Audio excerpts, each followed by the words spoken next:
Queridos, eu quero compartilhar uma palavra, então abra sua Bíblia comigo em Romanos 2, o versículo é 13, Romanos 2, 13. O tema que nós colocamos nessa mensagem é: qual é o desejo de Deus para os seus justos? Eu vou te explicar o que é um justo. A Bíblia fala sobre ser justo, a Bíblia nos chama de justos. Eu vou explicar para você o que é o justo. Mas primeiro abra a sua Bíblia. Vamos ler Romanos. Romanos, quem escreveu foi Paulo, uma carta do apóstolo Paulo aos Romanos. Diz assim, porque justos diante de Deus não são aqueles que somente ouvem a lei, mas os que praticam a lei é que serão justificados. Amém? Então, primeiro ponto a você entender é, quando você ouvir alguém falando assim: olha, eu sou um justo, aquele que serve a Deus é um justo, você primeiramente tem que entender se aquela pessoa só ouve a palavra, se ela só ouviu falar de Jesus, ou se ela pratica a palavra. Existe uma grande diferença entre você ler a Bíblia, em você ouvir alguém falando de Jesus, falando da Bíblia, e existe uma monstruosa diferença entre você fazer a vontade de Deus. Todos aqueles que fazem a vontade de Deus, todos aqueles que leem a Bíblia e a colocam em prática, não sei se você já ouviu falar por alguém, mas de repente você já ouviu falar que a Bíblia é um manual. Quem já ouviu falar isso? A Bíblia é um manual. E quando você compra algo ou alguma coisa, você compra uma televisão, tudo bem que não é da nossa cultura do brasileiro fazer isso, mas quando você compra algo, você recebe um manual de instruções, e aí para você utilizar, você deveria ler aquele manual, e através daquele manual, que você vai fazer aquele objeto, aquela coisa funcionar na sua excelência, vai funcionar perfeitamente. E quando nós usamos alguma coisa, muitas das vezes sem ler o manual, nós fazemos algumas coisas, utilizamos, e depois alguém chega perto da gente e fala assim: sabia que isso faz isso? Sabia que essa televisão ela é 4K? Sabia que esse telefone ele grava? Sabia que esse som ele tem Full HD? Sabia que esse som, enfim. E aí você fala assim: não sabia. A pessoa fala: olha, é só apertar esse botão, é só fazer assim. E aí você fica com aquela cara assim: esse som faz isso? Esse telefone faz isso? A televisão fazia isso? E é mais ou menos assim a Bíblia. O Senhor nos deu um manual, querido, para que nós possamos segui-lo. E através desse manual, todas as nossas necessidades, elas são, colocadas diante do Senhor. E elas são supridas pelo Senhor, mas é necessário que você cumpra o que está escrito aqui. Amém? Amém, igreja? Então vamos lá. O justo não é o que ouve a lei ou lê, justo é o que pratica. Vamos para o próximo. Qual é o desejo de Deus para os seus justos? Aí vamos lá. Não distorça a Bíblia. Salmo 33, 25 é um salmo de Davi. Quando você ouviu falar, um salmo Davi, salmo de Davi. Davi, o rei Davi escreveu esse salmo. Diz assim, fui moço e agora sou velho, porém jamais vi o justo desamparado, nem a sua descendência a mendigar o pão.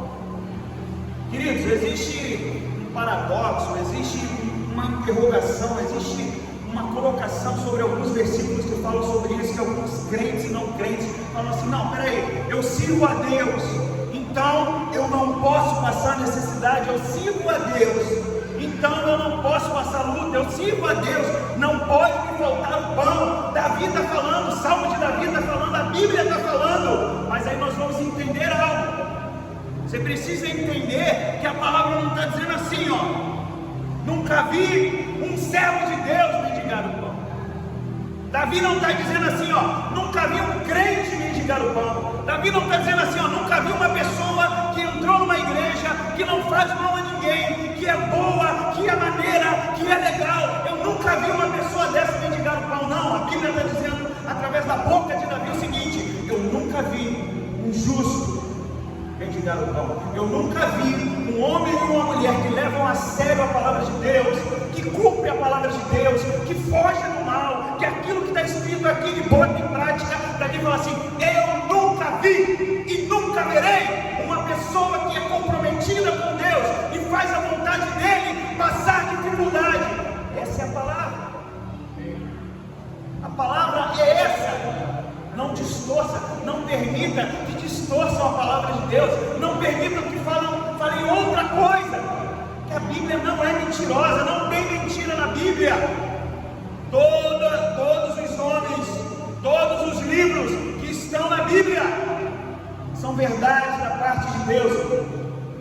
Deus usou esses homens para que eles colocassem essas verdades aqui, para que eu e você pudéssemos hoje caminhar no centro da vontade dele. É mais ou menos, querido, é mais ou menos. Você que tem filho, você que ainda vai ter um filho, você que tem neto, tem sobrinha, mais ou menos assim. Você passa uma grande dificuldade na tua vida, você passou luta na tua vida, você passou dificuldade, você passou por situações, e aí teu filho nasceu, tua filha nasceu, teu neto nasceu, e aí você fala assim: olha, não faz isso, porque eu fiz isso e não deu certo. Vai para aquele caminho, faz aquela vontade, não entra por esse caminho, não entra por essa vontade, porque eu já fiz isso e deu errado. Então a palavra de Deus é isso para mim e para você. Esses homens já passaram por muitas coisas, Davi passou por muita coisa, Paulo passou por muita coisa, os discípulos passaram por muita coisa, e Deus decidiu que isso seria colocado, compilado num livro só, para que eu e você não precisássemos passar por isso.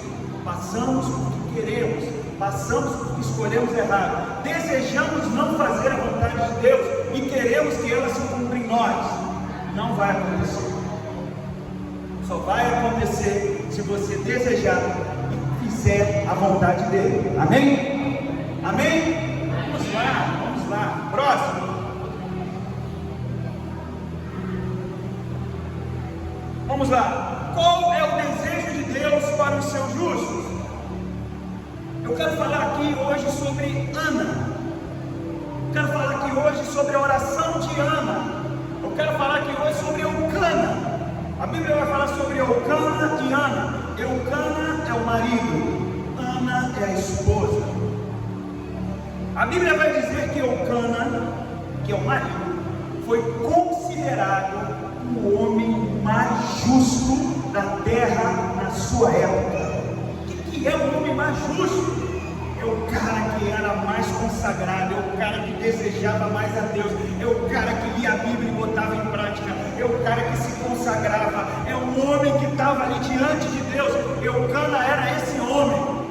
A Bíblia fala que ele era mais justo do que os profetas daquela época. Eucana era um homem justo. A Bíblia vai falar sobre Ana. Quem é Ana? Ana é a esposa de Eucana. A Bíblia fala o seguinte: era uma mulher justa também, cheia de boas ações, e o seu nome significa mulher cheia de graça. Graça é bondade. Então nós estamos falando aqui de um casal que é um casal que serve a Deus, que só faz coisa boa, sabe, que não se desvia do caminho do Senhor. Estamos falando desse casal, estamos falando de duas pessoas assim. Porém, próximo, vamos lá. Porém, Ana queria muito engravidar. Ana queria muito ter um filho. E olha que ela era serva de Deus. E olha que ela fazia a vontade de Deus. O marido dela era servo de Deus, fazia a vontade de Deus. Mas a Bíblia vai dizer que Ana aguardou por extensos 19 anos.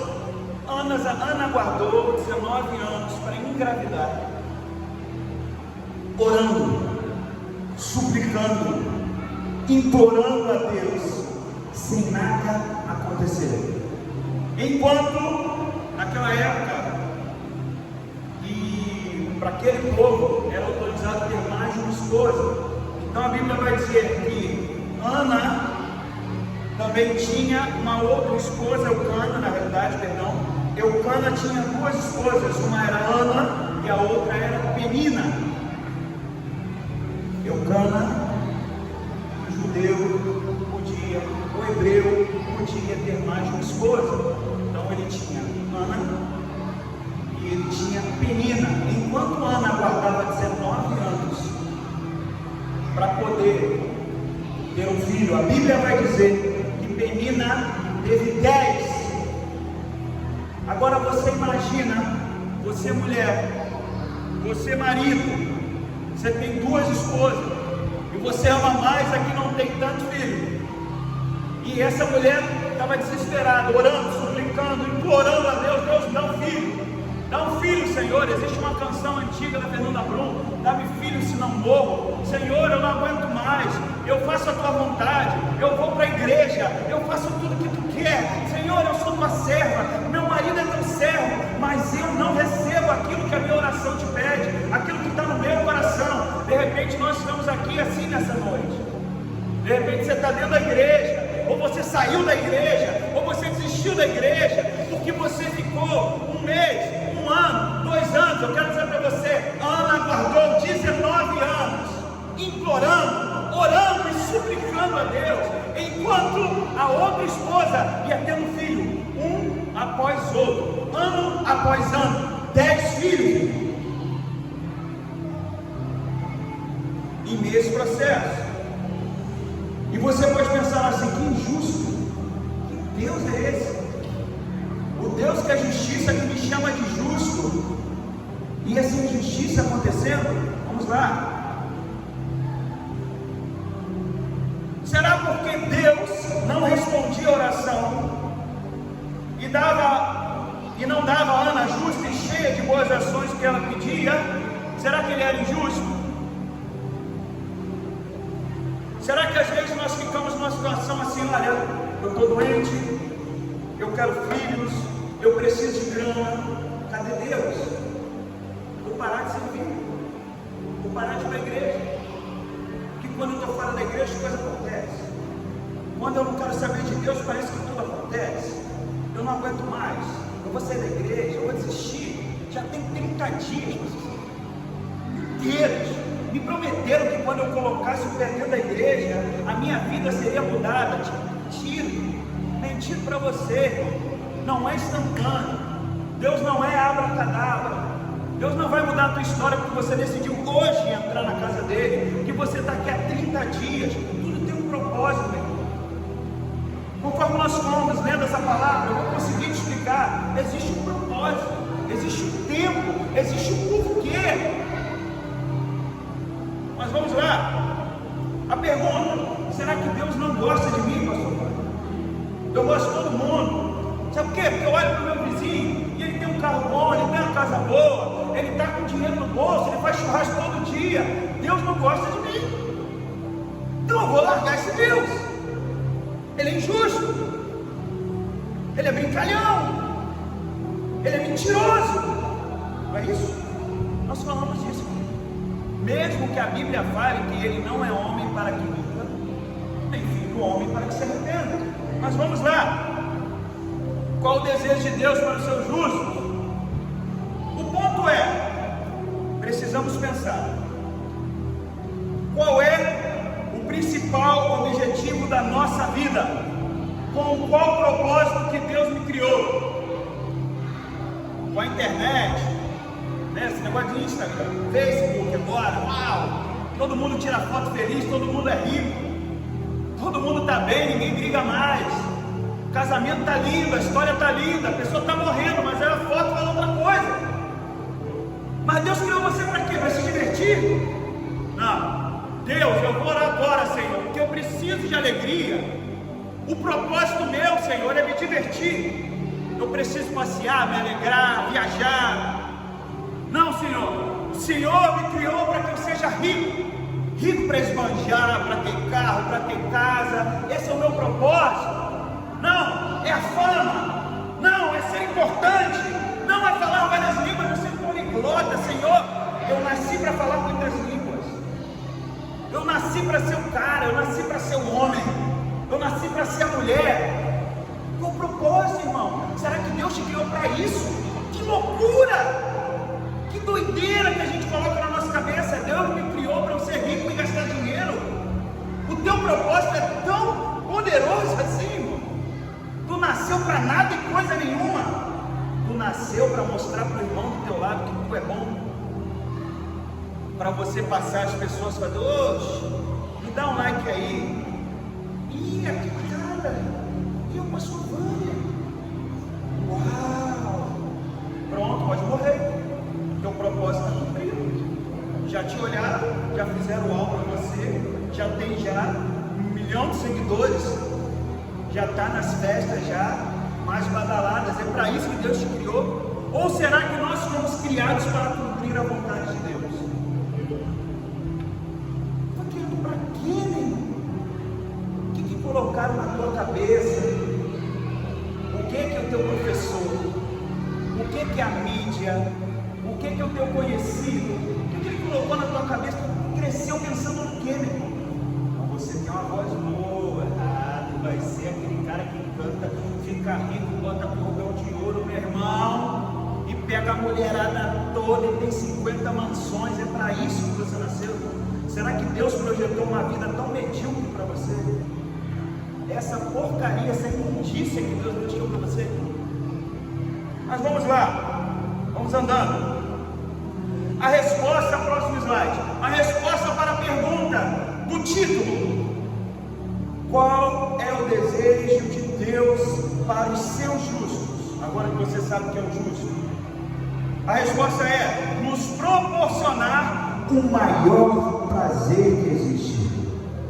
Deus te criou, querido, para proporcionar para você um prazer que você não sonha com ele, que você não sabe o que é ele. E qual seria? Vamos lá. Qual é o prazer para uma criança? A criançada toda que está aí.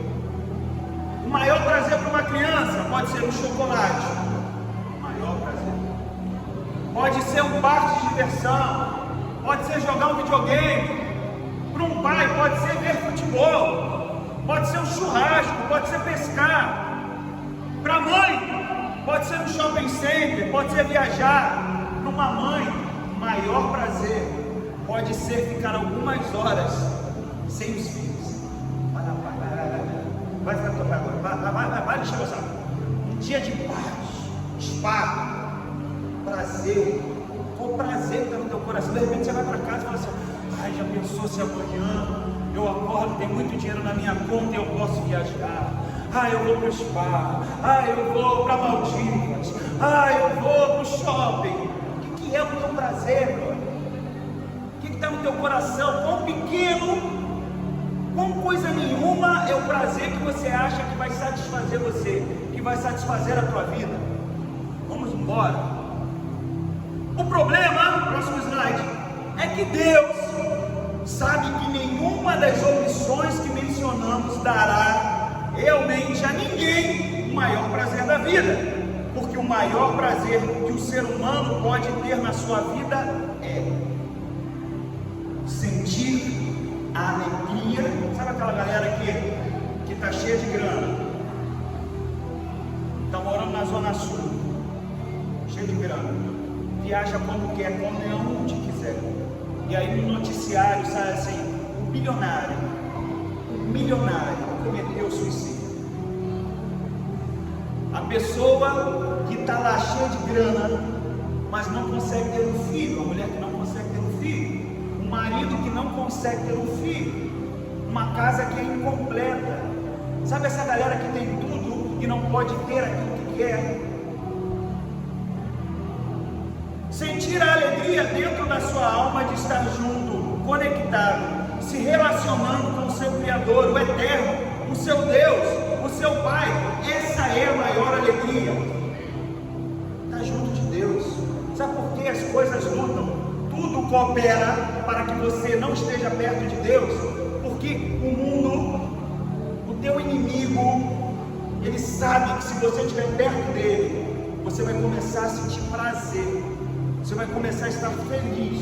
Se você se conectar, estiver junto a Deus, fazendo a vontade de Deus, aquela alegria doida, sabe o crente maluco que você conhece? O Bíblia doido, que anda pela rua rindo sem um tostão no bolso. É uma alegria louca.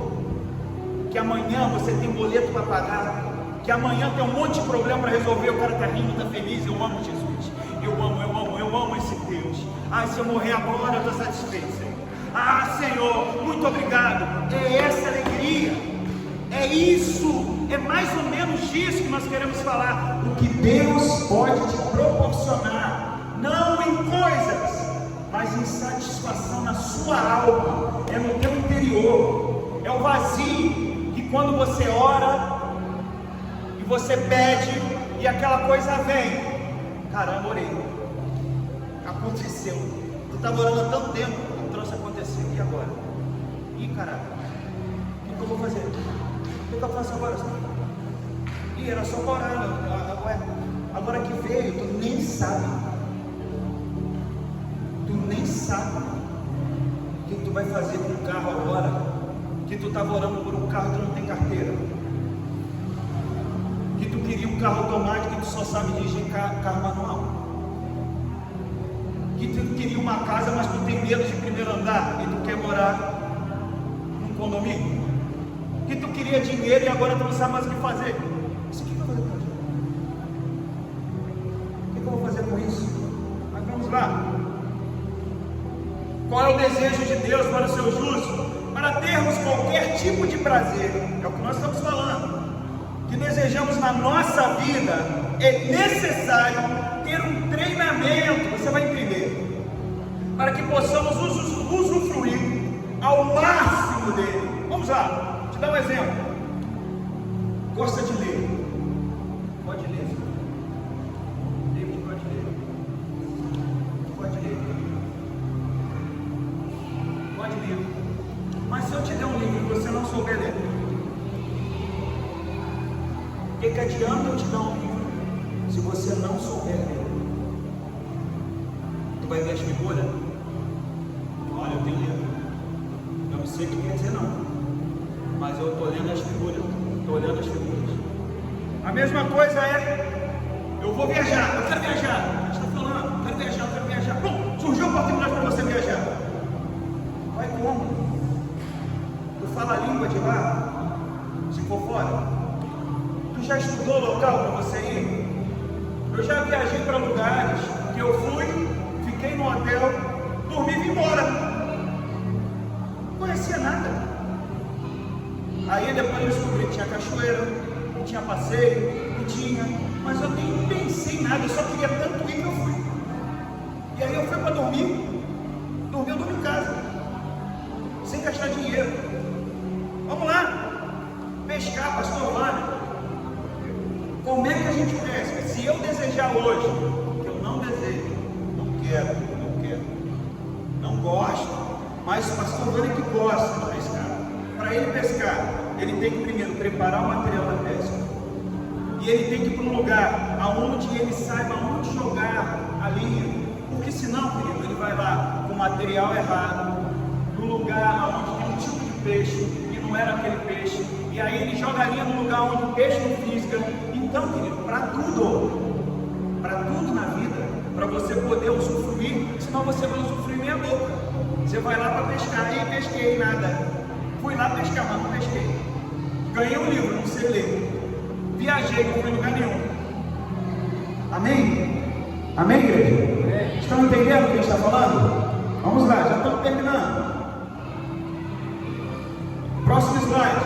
A resposta para o porquê Deus ainda não respondeu a sua oração é: existe uma resposta. Eu oro. Ana orava, e a resposta não vinha. A resposta é: Deus está treinando e preparando você para o prazer supremo da vida, que é estar junto a Ele, fazendo você passar por testes, provações. Quais são os testes e provações?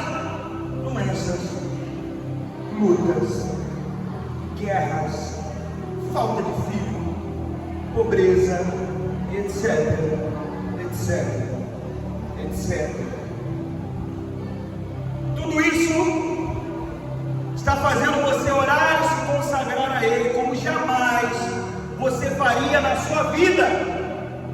Se você não estivesse passando por essa situação, você não estaria fortalecendo a sua confiança nele.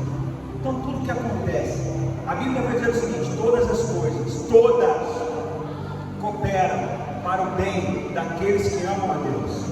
Se a tua oração ainda não foi respondida, é porque Deus quer que você ore mais, se consagre mais, fique mais tempo com Ele, porque Ele tem a certeza, a plena certeza, a absoluta certeza que na hora que Ele te der, ou você não vai saber usar, ou você vai se desconectar dele, que você já recebeu. O ser humano ele é fadado a isso, o ser humano ele é ingrato. O ser humano ele tem algo que se chama ingratidão. E Deus sabe disso, Ele te criou. Então, querido, enquanto você deseja tanto aquilo, e você deseja isso mais do que Ele, e isso vai te tirar da presença dEle, esquece, não vai ter. Ele não vai te dar. Se você conseguir, não é através dele. Mas vamos lá. A única maneira de você ter o maior prazer preparado para o homem é saber que não é aquilo que você tanto pede a Deus. O que te dará esse prazer é o que Deus tem para te dar no tempo dele. Abra sua Bíblia comigo. 1 Samuel 1. 1 Samuel 1. Abra aí sua Bíblia.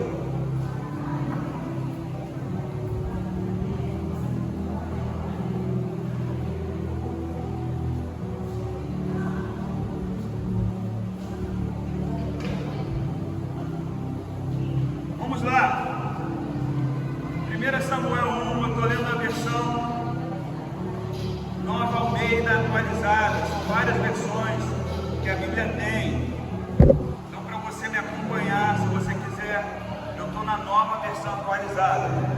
Diz assim, preste atenção: houve um homem de Ramataim Zofim, da região montanhosa de Efraim, cujo nome era Eucana, filho de Jeroão, filho de Eliú, filho de Tou, filho de Zuf, efraimita. Aí vai falar: Eucana tinha duas mulheres, uma se chamava Ana e a outra se chamava Penina. Penina tinha filhos, Ana porém não tinha. Vamos lá.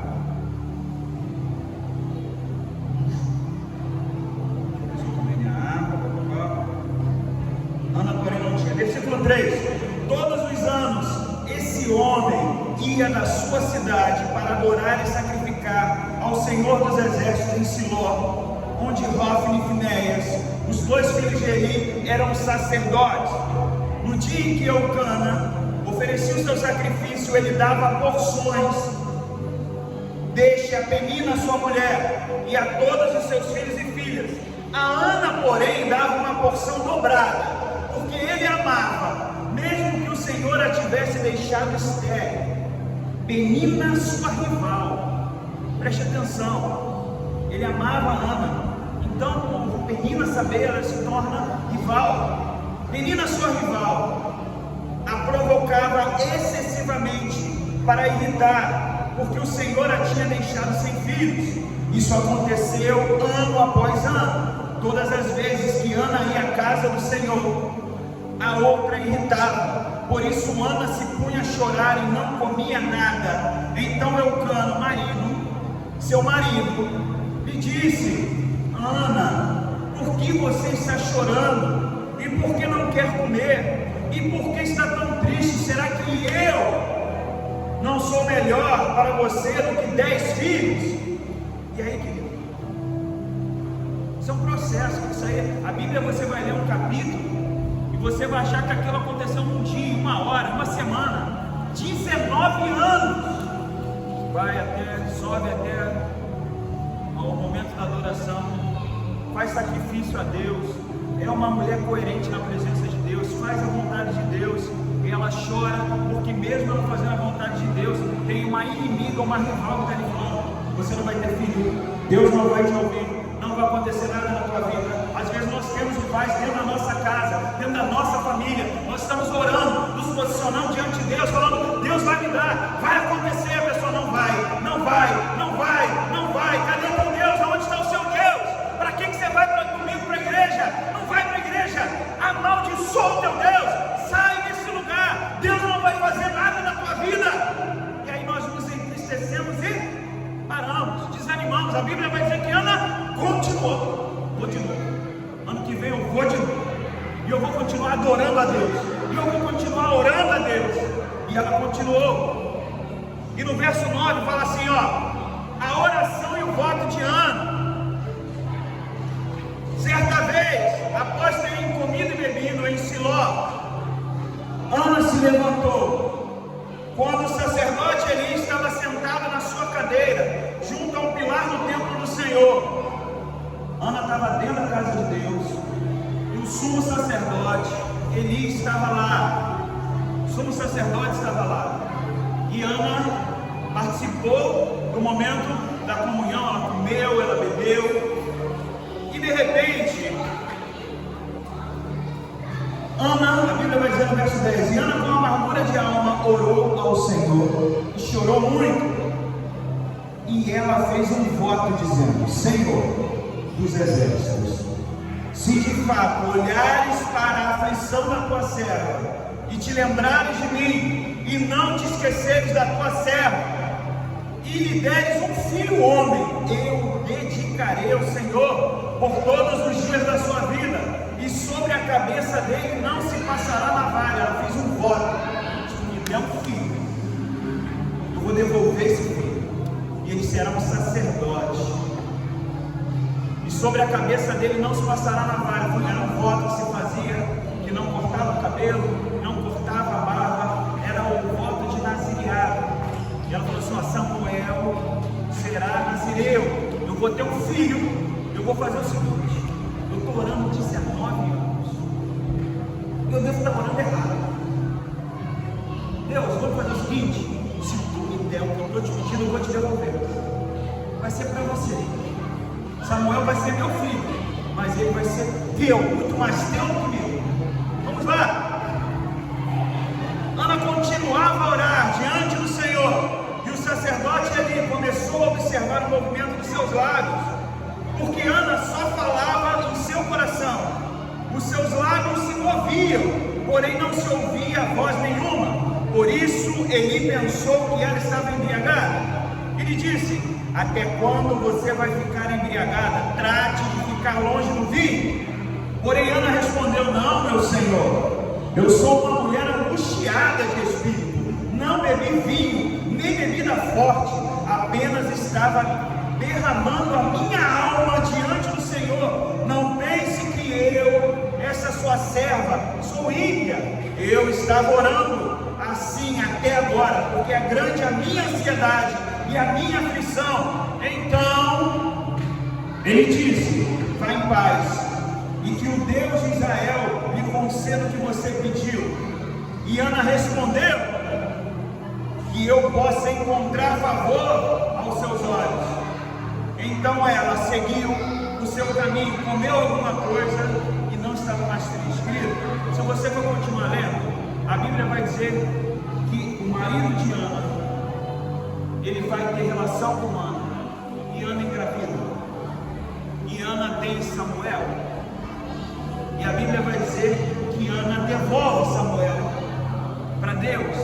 Ela entrega Samuel para ele cuidar de Samuel, e ele passar a ser um sacerdote na casa de Deus.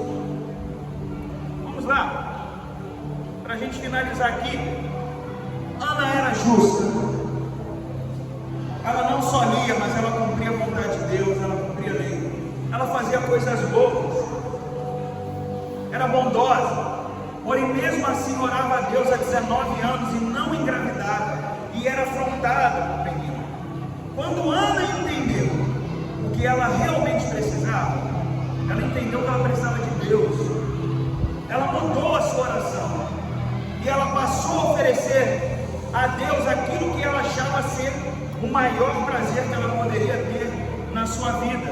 E então a resposta chegou, a resposta foi Samuel. Querido, sabe quando a resposta de Ana veio?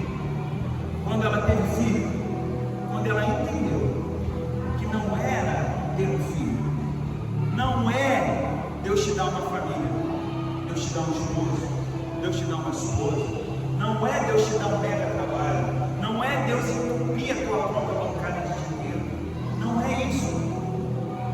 Na realidade é você estar próximo de Deus. A realidade é o que você vai fazer com esse dinheiro. O que nós precisamos é orar a Deus e falar: Senhor, eu quero, eu preciso, mas eu te entrego. Se o Senhor me der, eu te devolvo. Se o Senhor te der hoje o que você precisa, será que você está pronto? O que você vai fazer com isso, meu? O que você vai fazer com a tua vida? Será que você vai abandonar Deus? Será que você vai abandonar os seus sonhos? Vai abandonar tudo porque Deus fez aquilo que você queria? Mude a sua oração. A grande realidade é: mude a forma de você orar. Vai para o último slide. Está orando? Está filmando? Vou ficar quietinho. Oração, está nesse slide? Lá. Nós somos evangélicos, cristãos. A nossa base é judaica. Então a Bíblia que traduziram para nós é uma Bíblia que está em hebraico, é uma Bíblia judaica. Jesus era judeu, Paulo era judeu, Abraão era hebreu. Então tudo que nós lemos na nossa Bíblia é uma tradução que é feita do hebraico para o português. Mas existem algumas palavras que fogem à tradução, que a gente lê de uma forma, que traduziram de uma forma, mas elas não vão responder, não vão falar para você a realidade daquilo. Para a gente poder fechar aqui, eu quero dizer para você, a palavra oração, o que eles usam como oração, tá? O que o judeu usa como a palavra oração é tefilá. Tefilá quer dizer apegar-se. Então, quando o judeu começa a orar, quando nós começamos a orar, a intenção da oração é se apegar a Deus. Então quando você ora, não ora de qualquer jeito, não ora de qualquer forma. A Bíblia, a própria palavra vai te ensinar: se apega a Deus. A palavra tefilá, todas as palavras, elas têm raízes verbais. No hebraico todas as palavras têm raízes verbais, tá? Vem desse verbo. O verbo para essa palavra é hitpalel. Hitpalel é igual a julgar a si mesmo. Então olha só, uma só palavra quer dizer apegar-se e vem da raiz julgar-se a si mesmo. Então, o que Ana entendeu? Por que a oração de Ana, a oração, se não há uma das mais poderosas da Bíblia, que está ali para te ensinar, é o que eu falei, a Bíblia está aqui para te ensinar. Sabe o que Ana entendeu? Que ela precisava se apegar a Deus. Vamos lá, vou ler aqui, ó. O propósito principal da oração não é pedir. Se você entende que tu ajoelha para pedir, não. É sim apegar-se a Deus e julgar a si mesmo. Olha que loucura. Quando você vai orar, você está falando: Senhor, eu me apego a Ti, eu estou julgando a mim mesmo. A realidade da oração é essa. A fim de sabermos de Deus se já somos merecedores de receber o pedido que estamos fazendo. Quando você está orando, pedindo alguma coisa para Deus, você está falando: Senhor, eu estou me apegando a Ti, e eu entrei na Sua presença para saber se eu já estou pronto.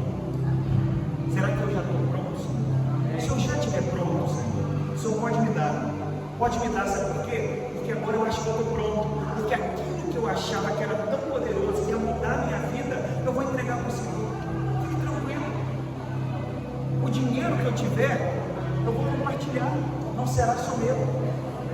Aquilo que tu me der, não será só para mim. Porque não tem valia, irmão. Olha que loucura.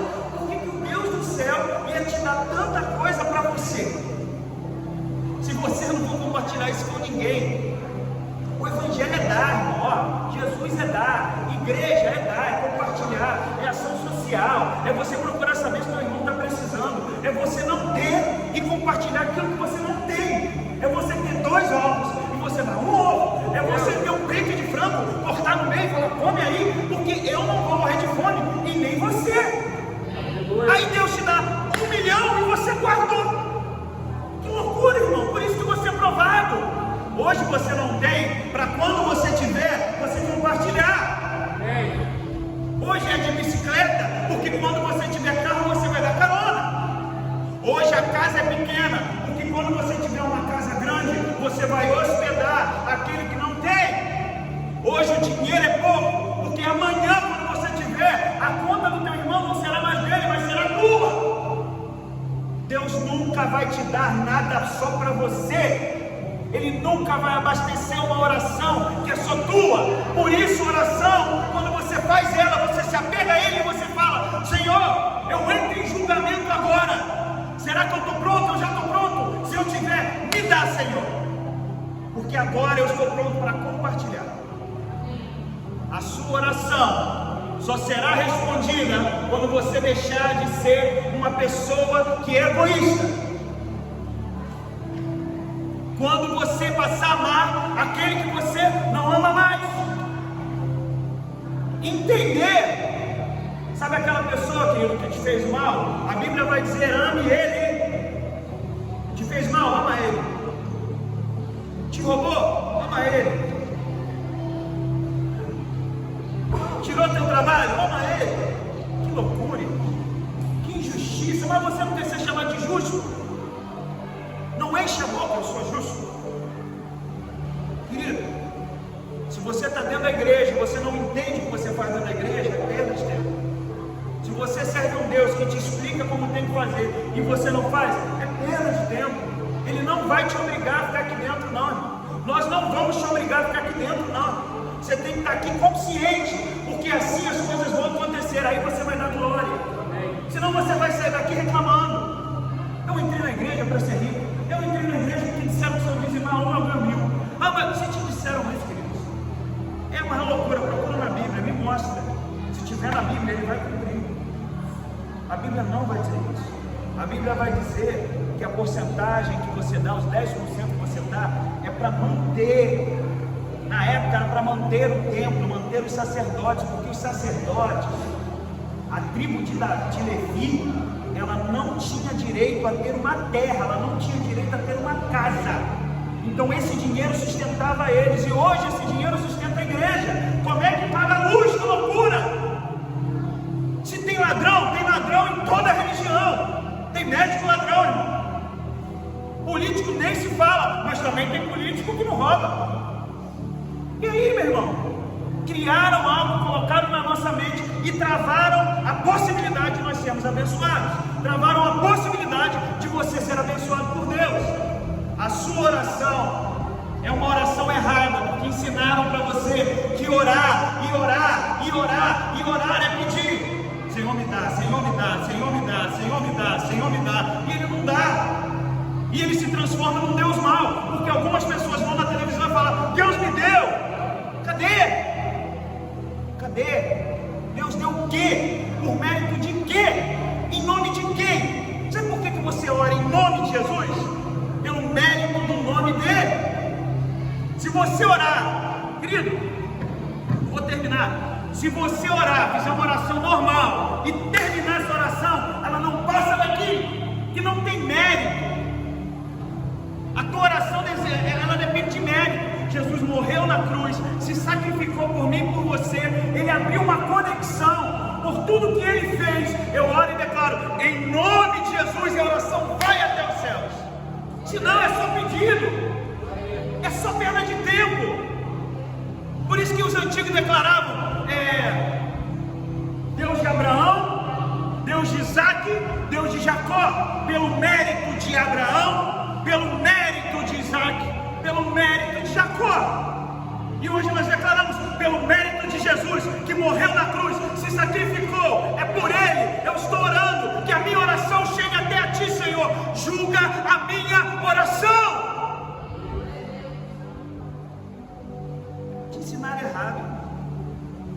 Te ensinaram que isso aqui é casa de perdição.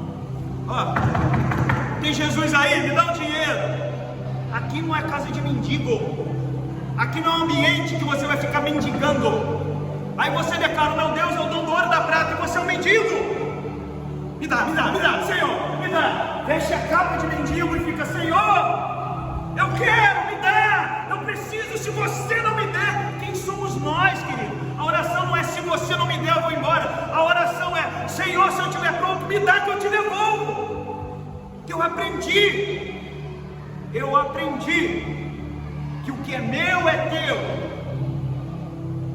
Meu irmão, por que eu vou querer um brinquedo se eu sou filho do dono do cara que é dono da empresa que fabrica tudo? Ele fabrica o brinquedo, aí eu quero um brinquedo, me dá um brinquedo, me dá um brinquedo. Ele está falando assim: meu Deus, que loucura, né? Deus não vai falar meu Deus, mas ele vai falar assim: meu Deus, de novo. Ele vai falar: que loucura, o cara é doido. Esse meu filho é maluquinho. Ele fica me pedindo uma boneca, ele me pede uma bola, e eu posso dar para ele a Grow, eu posso dar estrela para ele toda, eu posso dar vários jogos de tabuleiro, eu posso dar a Nintendo para ele, eu posso dar uma BMW para ele, eu posso dar o que ele quiser, mas ele está me perturbando por uma bicicleta que, se eu não der a bicicleta para ele vai embora. Te ensinar errado, te ensinar errado. Sabe por que Ana deu o nome de Samuel? Samuel quer dizer ouvido por Deus. Ela fala assim: meu ouvido. Agora eu entendi.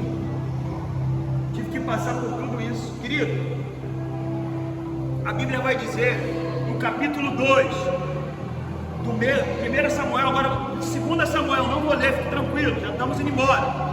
As crianças já vão se apresentar. 2 Samuel, a Bíblia vai dizer que Ana libera um cântico profético. O ministério de Ana começou. Ela virou profetisa. O ministério dela tornou. Porque ela entendeu. Ela falou: e agora eu vou profetizar.